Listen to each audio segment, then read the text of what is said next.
গতকালই আপনারা দেখেছেন আরজি কর মেডিকেল কলেজে যে আর্থিক অনিয়মের দুর্নীতির অভিযোগ ওঠে তার তদন্তভার এসআইটির কাছ থেকে নিয়ে সিবিআই কে দিয়েছে কলকাতা হাইকোর্ট। আর তারপরই আদালতের নির্দেশ মতো আরজি কর মেডিকেল কলেজের আর্থিক দুর্নীতি সংক্রান্ত মামলার যাবতীয় নথি সিবিআই এর হাতে তুলে দিল এসআইটি। পিতামাতা হওয়া এখনো কি স্বপ্ন? অ্যাপোলো ফার্টিলিটির সাথে আপনার পিতামাতা হওয়ার স্বপ্ন পূরণ করুন। বিনামূল্যে পরামর্শের জন্য কল করুন 9953922843। গতকালই আপনারা দেখেন কলকাতা হাইকোর্ট সিবিআই কে সেই তদন্তভার দিয়েছে।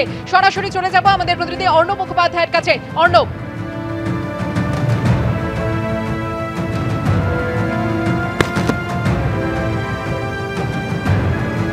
অর্ণবের কথা আমরা স্পষ্টভাবে শুনতে পাচ্ছি না, আবারও ঠিক করে যোগাযোগ করার চেষ্টা করছি অর্ণবের সঙ্গে। তবে আপনাদের জানিয়ে রাখি, এসআইটি রাজ্য সরকারের তরফ থেকে যে এসআইটি গঠন করা হয়েছিল 16ই আগস্ট আর্থিক অনিয়মের অভিযোগের তদন্তের জন্য এই এসআইটি রাজ্য সরকার তৈরি করেছিল।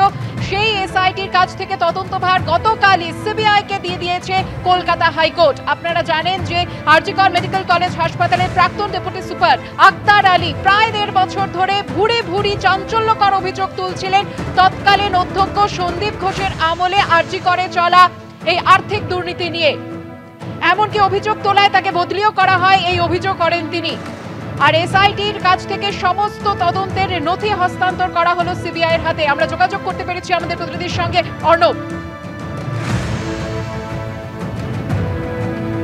দেখো, কিছুক্ষণ আগেই আমরা যেটা দেখেছি প্রায় 9:30 এরকম নাগাদ হচ্ছে সিটের পক্ষ থেকে একটি প্রতিনিধি দল, সিআইডি ট্যাগ ছিল তাদের কাছে, এবং তারা এখানে আসেন এবং এসে যেমনটা জানা যাচ্ছে সিবিআই সূত্রে যে পুরোটাই হ্যান্ডওভার করছেন, যে নথি রয়েছে সেই নথি সমস্ত কিছু হ্যান্ডওভার হচ্ছে।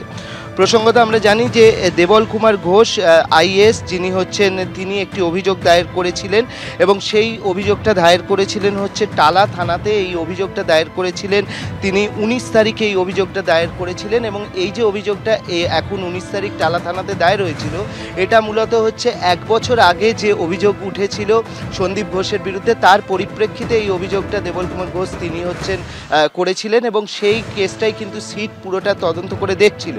কিন্তু আদালত যে নির্দেশ দেয় যে পুরোটা সিবিআই দেখবে, এই আর্থিক অনিয়মের পুরো বিষয়টা সিবিআই দেখবে, এবং সেই অনুযায়ী সিটের হাতে যে সমস্ত নথি ছিল, যে সিটের টিম তৈরি করা হয়েছিল তাতে আইপিএসরা ছিলেন, এবং সেখানে সেই যে নথি তাদের কাছে গিয়েছিল সেই নথি কিন্তু একটা প্রতিনিধিমূলক টিম এসছেন।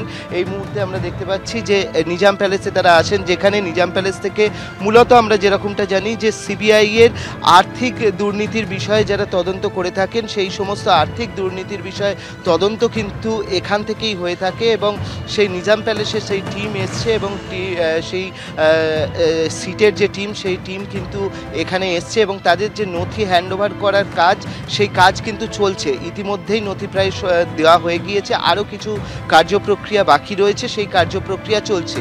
এবং সিবিআই সূত্রেও তেমনটা জানা যাচ্ছে যে এদিন সকালেই কিন্তু তাদের কাছে সমস্ত নথি সিটের পক্ষ থেকে হ্যান্ডওভার করা হয়েছে, এমনটা সিবিআই সূত্রে জানা যাচ্ছে যে সিটের কাছে এই টালা থানার যে সমস্ত নথি ছিল সেগুলো আজকে সিবিআইয়ের হাতে হ্যান্ডওভার করা হয়েছে, এমনটা জানা যাচ্ছে। এবং সেই অনুযায়ী যে টিম এসছে সেই টিম ইতিমধ্যে সিটের টিম তারা ভেতরে প্রবেশ করেছেন, তাদের বাদবাকি যে কাজকর্মগুলো আছে সেই কাজকর্মগুলো এই মুহূর্তে করছেন।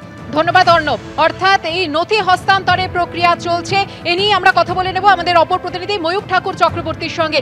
ময়ূক, গতকালই আমরা দেখলাম যে কলকাতা হাইকোর্ট এই আরজি কর মেডিকেল কলেজে যে আর্থিক অনিয়ম এবং দুর্নীতির অভিযোগ উঠেছে তা নিয়ে পুলিশের ওপর আস্থা রাখলো না। সেই এসআইটি যে তদন্ত করছিল, অর্থাৎ এই বছর 2024-এ এসে 2021-এ ওঠা যে দুর্নীতির তদন্ত তা করছিল, তা হস্তান্তর করা হয়েছে সিবিআই এর কাছে, এবং সেই মতোই নথি হস্তান্তরের প্রক্রিয়া চলছে।